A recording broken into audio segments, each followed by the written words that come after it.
रात का समय था। गांव के सभी लोग अपने घरों में सो रहे थे। चारों तरफ सन्नाटा था। उस समय गौशाला के अंदर गाय खड़ी थी। देखते ही देखते वो सारी गाय सोने में बदल गई।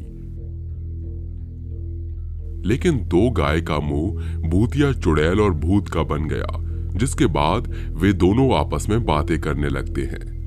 हमारे पास थोड़ा सा समय है, चलो उसे ढूंढते हैं। उसने जो किया उसे उसकी सजा मिलनी चाहिए।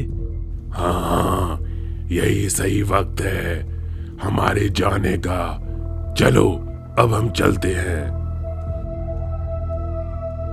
भूत और चुड़ैल गौशाला से निकलकर मदन के घर जाते हैं और मदन के बाहर निकलने का इंतजार करते रहते हैं।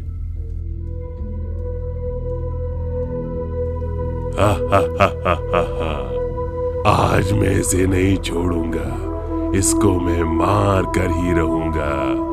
इसको इसकी सजा मिलकर ही रहेगी। इसने जो किया वो बिल्कुल अच्छा नहीं था।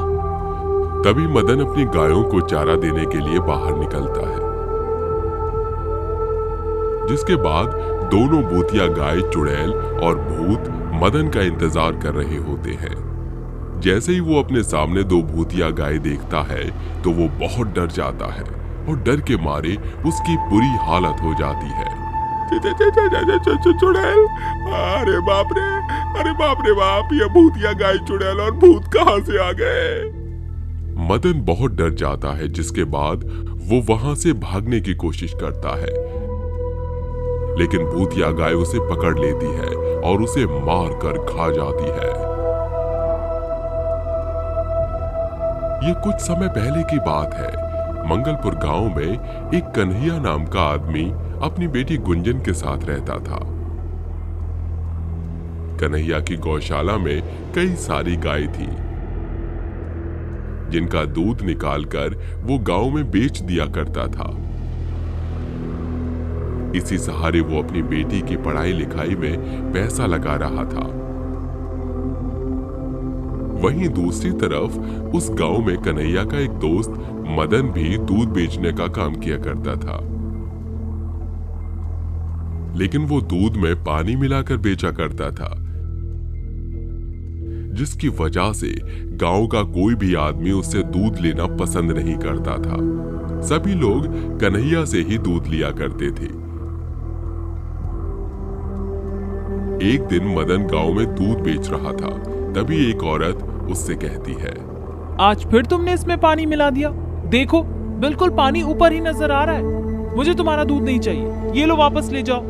वो औरत मदन को उसका दूध वापस लौटा देती है, जिसके बाद वो कन्हैया के घर जाती है। भाई साहब, जरा 1 लीटर दूध तो देना।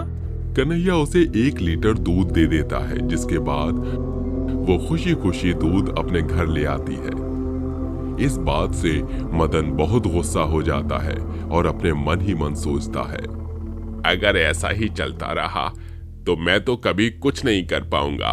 इसने तो मेरे पेट पर लात मार दी है। मुझे इसका कोई ना कोई तो उपाय निकालना ही होगा।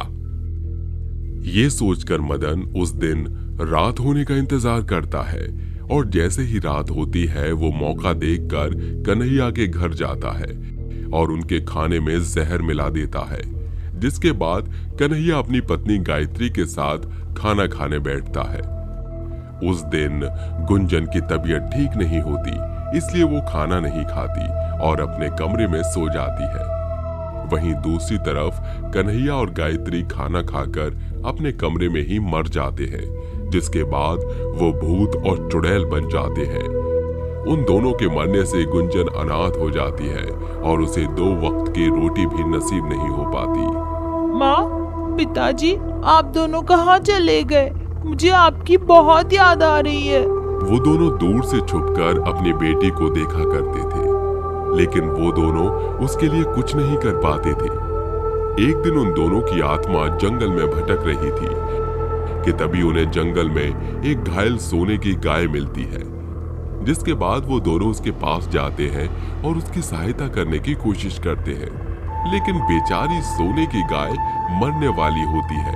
कन्हैया और गायत्री खूब कोशिश करते हैं उसे बचाने की, लेकिन उनकी सारी कोशिशें नाकामयाब रह जाती हैं। तब सोने की गाय उन दोनों की अच्छाई देखती है तो वो उन दोनों को मरने से पहले एक वरदान देती है। मैं तुम्हें वरदान देती हूँ, तुम दोनों किसी भी गाय के अंदर प्रवेश कर सकते हो, जिसके बाद वह गाय जादुई सोने की गाय बन जाएगी। ये कहकर वो अपने प्राण छोड़ देती है, जिसके बाद वो दोनों अपने गौशाला की 2 गायों के अंदर प्रवेश करते हैं। उनके प्रवेश करते ही उन दोनों के मुंह से सोने के सिक्के निकलने लगते हैं। अरे वाह, ये तो बहुत ही अच्छा हुआ।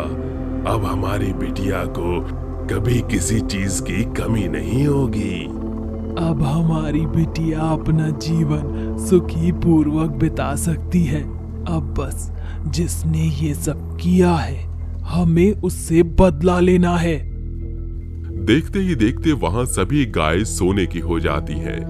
अगले दिन सुबह जब गुंजन गाय का दूध निकालने आती है तो उसे वहां कई सारी सोने की गाय और कई सारे सोने के सिक्के दिखाई देते हैं। अरे इतने सारे सोने के सिक्के, ये कहां से आए होंगे? ऊपर से गाय भी सोने से सुनहरी हो गई है। एक काम करती हूँ, पहले गाय का दूध निकाल लेती हूँ, उसके बाद इन सोने के सिक्कों को अलमारी में रख दूंगी। ये सोचकर वो गाय का दूध निकालने लगती है, लेकिन सोने की गाय सोने का दूध देती है, जिसके बाद गुंजन अचंभित रह जाती है। ऐसे ही कई दिन तक चलता रहता है और सुबह उसे सोने के सिक्के और गाय से सोने का दूध मिलता है, जिस कारण वो एक दिन अपने मन ही मन में सोचती है, आखिर ये सोने के सिक्के आ कहां से रहे हैं? मुझे इसका पता लगाना ही होगा। उस रात गुंजन सोती नहीं है। जैसे ही उसे अपनी गौशाला में थोड़ी सी हलचल सुनाई देती है, वो तुरंत देखने आती है। तो वो 2 सोने की गाय को, जिनका मुंह भूत और चुड़ैल का था, उन्हें देखकर अचंभित रह जाती है। हे भगवान, भूतिया गाय! आखिर ये भूतिया गाय कहाँ जा रही है? कुछ ही दिनों में वो दोनों भूतिया गाय मदन के घर जाकर उसको मार कर खा जाती हैं और वापस लौटकर गौशाला में आ जाती हैं, जिसके बाद उन दोनों के मुंह से सोने के सिक्के निकलने लगते हैं कि तभी वहां गुंजन पहुंच जाती है और उनसे कहती है, कौन हो तुम दोनों और मेरी गौशाला में क्या कर रहे हो? तुमने मदन अंकल को भी मार दिया। आखिर तुम दोनों क्या चाहते हो? तभी दोनों भूतिया गाय गुंजन को सारी बात बताती है कि कैसे मदन ने उन दोनों को खाने में जहर देकर मार डाला, जिसे सुनकर गुंजन रोने लगती है। माँ, पिताजी, आपके साथ बहुत बुरा हुआ, जिसका बदला आप ले चुके हो। मुझे नहीं पता था कि आपकी मृत्यु किस कारण हुई है, लेकिन अब आप दोनों यहाँ से मुक्त हो जाओ। मैं अपना ख्याल रख सकती हूँ। आपने मेरे लिए जो भी किया, मैं उसको कभी नहीं भूलूंगी। अपनी बेटी गुंजन की बात मानकर दोनों वहां से हमेशा हमेशा के लिए मुक्त हो जाते हैं। वहीं दूसरी तरफ गुंजन गाय का दूध बेचकर धीरे धीरे अमीर हो जाती है और एक दिन एक अच्छे से लड़के से शादी करके अपना घर बसा लेती है और एक खुशहाल जिंदगी जीने लगती है।